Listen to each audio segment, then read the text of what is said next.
முன்னாள் முதலமைச்சர் ஓ பன்னீர்செல்வம் அணியைச் சேர்ந்த மைத்ரேயன் எம்பி செய்தியாளர்களை சந்தித்து வருகிறார். அதனை நேரலையில் பார்க்கலாம்.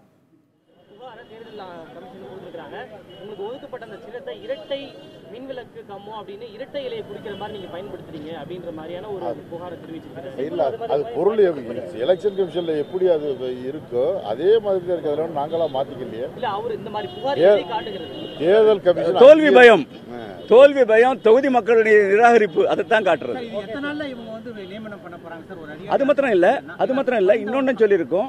ஒரு பல்வேறு அதிகாரிகள், அரசு அதிகாரிகள், காவல்துறை அதிகாரிகள் கடந்த ஒரு வார காலமாக எப்படியெல்லாம் அதிகார துஷ்பிரயோகம் செய்திருக்கிறார் என்பதையெல்லாம் குறிப்பிட்டு அவர்கள் மீது நடவடிக்கை எடுக்க வேண்டும் என்றும் சொல்லியிருக்கிறோம். அது குறித்து நடவடிக்கைகள் வரும். என்ன மாதிரியான 50,000 அது நடவடிக்கை வரைச்சே தெரிஞ்சிடும் இல்லையா?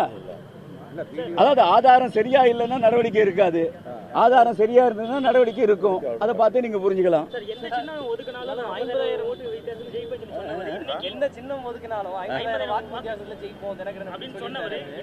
இல்ல இப்போ நேத்து முதல் முறையா எங்களுடைய கட்சியுடைய தலைவர் முன்னாள் முதலமைச்சர் தேர்தல் பரப்புரையை துவக்கினார்.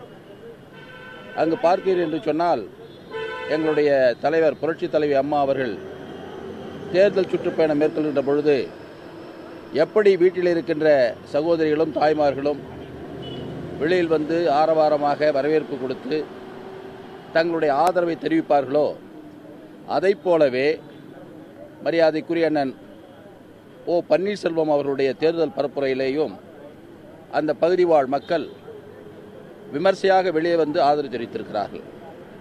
அப்படி தன்னிச்சையாக வந்து ஆதரவு தெரிவித்திருக்கின்ற எங்களுடைய அணிக்கு இந்த பரப்புரை முடிந்தவுடனேயே உங்களைப் போலவே ஊடகக்காரர்கள் கேட்டார்கள்.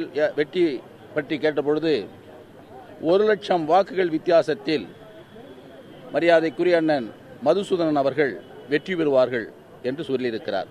இதிலிருந்தே தெரிகிறது மக்கள் செல்வாக்கு எங்களுக்கு இருக்கிறது என்பதை தெரிகிறது. வேற என்ன?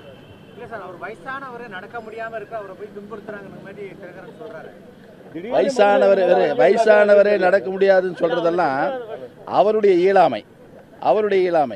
அதாவது அரசியல்ல ஒழுக்கம் தான் முக்கியம்.